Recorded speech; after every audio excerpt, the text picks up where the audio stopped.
G'day guys, well today what we're going to look at is the Chinu, which is the Japanese Tier 5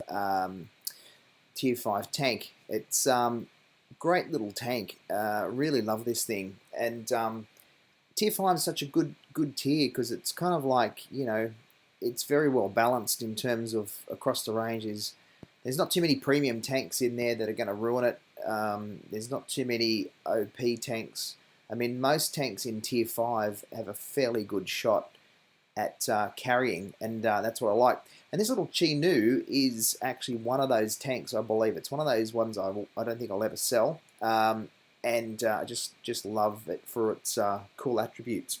So, in this game here, I'm going to try and demonstrate how this works. I've moved over here right to the left, and I'm looking for cover, but you'll see what I'm really using the most is, in this game in particular, I'm looking for two things: one, mobility, and two, actually looking for the gun depression on this thing, because you can see I can sneak over the top of the ridge here and put a shot in and then get back, and they've got, all they're seeing is really the top of the turret, and after that they're just coming back and getting a shot pumped into them, and then I'm gone. It's I can reset the camo each time in that position, but the other thing it does is it really angles the front top plate of the tank, which allows, if I do get a shot at me, it allows me to hopefully run a bounce, in particular if I'm moving, an auto bounce. So you can see this team, they've all gone down to the cap in this game, which is sort of a bit unconventional. A lot of the good teams in this will fight it out all over at the riverside where the bridge is. You can win from the city side, but it's rare. It's just one of those things. It's just so close quarter combat. You're looking at a possibility of just completely getting wrecked. Now you see here we're in a bit of trouble. Our team's actually fallen into their trap, and we've actually gone into the city to engage with them, and they've got snipers on both ends of the field, and they've got their heavies rolling around in the middle here. We're down 4 they're down 2, we're down 4. So we've got a situation where I'm just trying to, at this point in time, get shots in and keep as many heavy as hit points as I can against these heavies, because I know they got the upper hand right now. So what I'm doing is trying to keep a little bit of soft cover here with the brush, get some shots in, and I've taken a hit now. So I'm going to start and think about what's my next move when these guys die, because I know what's happening here is that took out another tank, so it's 2 kills. I know what's going to happen here is that my team is invariably going to die. This M7's been sort of hiding over the other side. I'm trying to give him a bit of a clue to say, get to cover here, because we need to be able to use the attributes of these tanks to our advantage. Now it's 2 on 3. One stage there we were well out of this. But what I'm doing here is trying to get as much distance as I can from them to be able to get to position that I want to be in without being spotted. So at the moment I'm driving around unspotted, and I'm trying to tell the M7 here to get some cover, and he, in this game, he's a fairly sort of novice player. He's not very experienced, so it's just trying to give him some advice on how we can work together and sort of create a platoon with a teammate I've never met before. And that's kind of what you need to do in the game. When people are talking and using the chat function, it's about trying to get, some cohesion going between teams. I know I'm going to have to take some shots here, and that's what I said before about trying to keep my hit point pool up for this very moment in the game, where I've got to be confronting a couple of tanks, and I'm going to have to take shots. It's just part of life.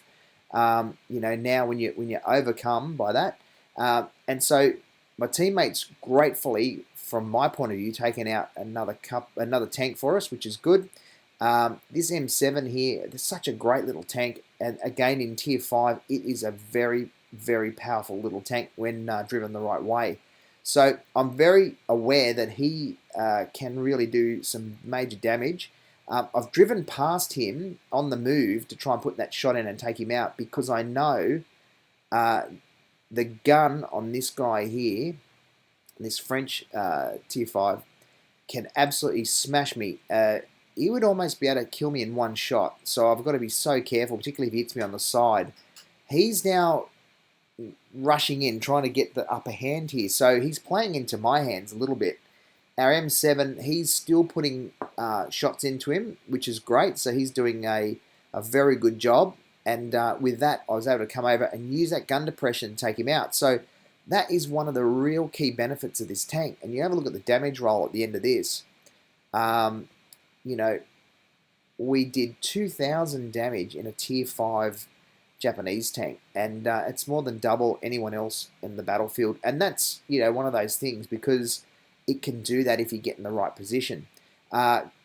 Great game, Top Gun, which is excellent, but more importantly, we won the battle. So moving on to this game here, this is where the tank can play a very good support role. So you'll see in this game here, I'm certainly not front line, although I'm pushing up hard. What I'm pushing up hard for is A, to spot, and B, try and prevent them from taking the high ground because, you know, it's a bit like the old Star Wars Anakin. You know, I've got the high ground. And that's sort of one of the key features of that battle between Anakin and Obi-Wan. You get the high ground, you can actually really dominate and control a lot of tank play. Unless you're an IS-7 where having the low ground is probably a bit more advantage with the armor profile. But you can see here, I'm just trying to put shots in and track this KV-1. And when you're in a tank like this, I couldn't penetrate. See, I can just penetrate some aspects of that front KV-1, but when he was on the angle, there was no way I was going to be able to penetrate him. So my next best option is, why not track the guy so my teammates can do the damage? And in that case there, I finished him off. KV-1 is, in my opinion, the best tier 5 tank you can get. And I say they're all pretty balanced, but the KV-1, time after time, when driven the right way, is the best tier 5 tank in my opinion. However, you can see here, using just the gun on this Chino is so good. It's very, very accurate, and it is decently powerful.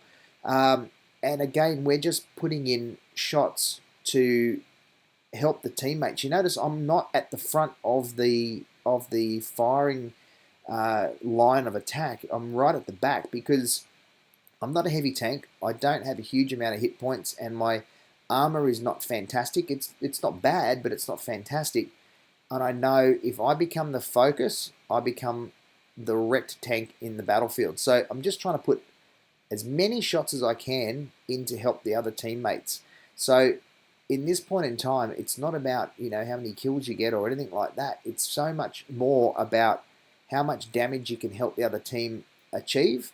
And also spotting, because if tanks are spotted up, then, you know, they've got absolutely no cover, and with that in mind, they get stuck. So again, I know that the Churchill, he could really put some major damage into me. He's fired and missed, a bit of a panic shot. He's got one then again into me, but I've got all my hit points, so I can afford to actually do that. And the SU goes in for a kamikaze ram raid. So I hope you like the Chinu. I hope you're given some tips on it. I actually adore the little tank. So give it a crack and have some fun. Cheers.